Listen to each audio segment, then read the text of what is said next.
Hei, i dag skal vi gå en tur sammen i Halden.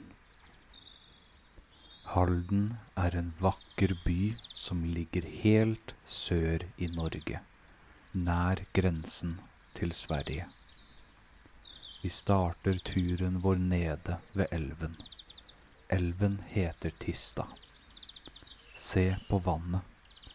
Det er blått, og det beveger seg rolig i vinden.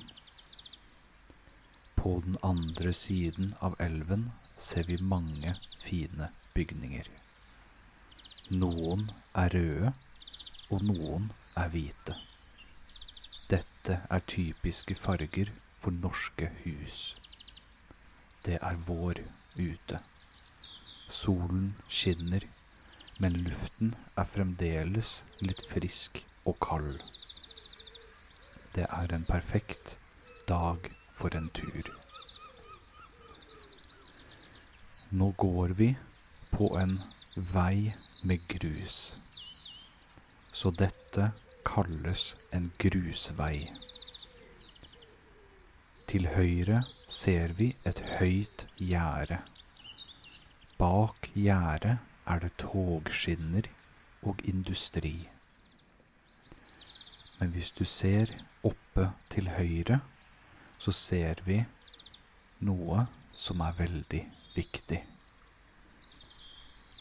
Kan du se de store murene på toppen av fjellet? Det er Fredriksten festning. Festningen er veldig gammel og veldig kjent i Norge. Der oppe til høyre ser du den. Den passer på byen vår. Gresset her er fremdeles litt gult etter vinteren. Men snart vil alt bli grønt og fint.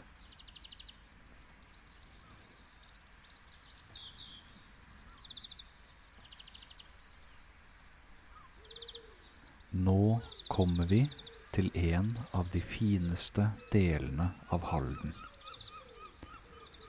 Vi går opp på en brygge laget av tre. En brygge er en gangvei som ligger helt inntil vannet. Se på de gamle husene til venstre. De er malt i lyse farger som hvitt og gult. I vannet ser vi mange trestolper som står opp. Om sommeren ligger det mange båter her, men nå er det tidlig på våren. Så de fleste båtene er fremdeles på land.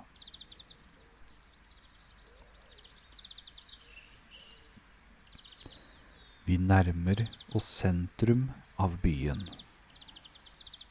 Foran oss ser vi en stor, svart bro. Den har mange buer og ser veldig elegant ut.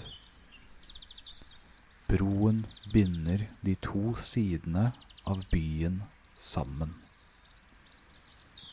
Når vi går her, ser vi hvordan skyggene fra broen treffer vannet og treverket på brygga. Det er vakkert å se på kontrastene mellom det gamle treet og det moderne metallet i broen. Vannet her i havna er mørkt, men det glitrer i sollyset. Vi kan se mennesker gå oppe på broen.